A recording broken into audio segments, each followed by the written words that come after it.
Hey there! Welcome to Dark Psychology World channel. I'm thrilled you're here. Today we're going to dive deep into something called the avoidant discard.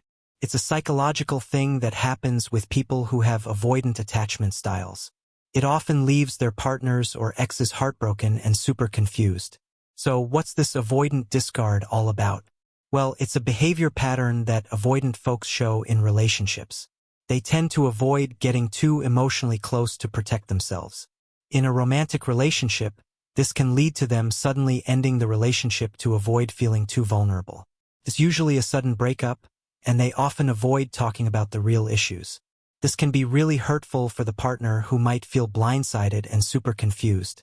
Now, how does this affect the person on the receiving end? Well, first off, there's usually a huge lack of closure. If someone leaves a relationship out of the blue without discussing the issues, it can leave the other person feeling really confused and blindsided. This can also bring up old abandonment wounds or even create new ones because of the intense emotions involved. Another thing is that the person who's been discarded often ends up blaming themselves.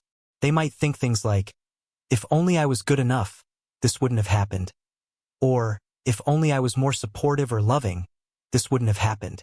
But it's important to remember that there are deeper issues at play here, and it's not just one person's fault.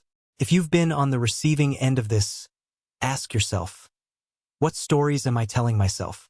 Are you telling yourself that if only you were good enough, this wouldn't have happened?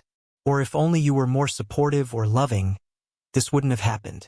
If you hold on to these stories, it can keep you attached to the past and all the regret that comes with it. What can you do about this?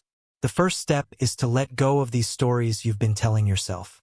The most common ones are things like, I'm not worthy of love, I'm going to be abandoned in any relationship, or I'm going to be alone forever. By letting go of these stories, you can start to heal and recover from this experience. Let's chat about something called the avoidant discard. It's a tough thing that happens when someone with an avoidant attachment style ends a relationship suddenly, leaving their partner feeling blindsided and confused. So what can you do if this happens to you? First, write down all the stories you're telling yourself. Things like, if I had only done this one thing differently, everything would be different. Then question those stories. Are they really true? Could it be that the person who left had their own issues they needed to work through?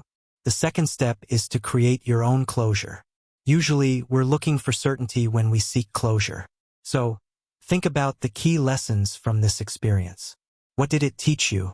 Did it teach you to look out for yourself more, or to communicate your needs better? The more lessons you find, the more closure and peace you'll feel. Now, I've got some exciting news. Our integrated attachment theory training is back. This is for anyone who wants to make an impact and be of service to others, while also gaining freedom, flexibility, and abundance in their lives. It's also for anyone who's already a counselor, therapist, or coach and wants to expand their toolkit. If you're interested, check out the link below to learn more. Finally, ask yourself what needs this person was meeting in your life. When we grieve, we're often grieving the void left behind when those needs are no longer being met. So, write a list of all the needs that this person represented, and then come up with new ways to meet those needs in your life. This can help you fill the void that's causing the feelings of grief. Thanks so much for stopping by and watching. Please like, share, and subscribe if you're enjoying this channel, and I look forward to seeing you in the next video. Take care.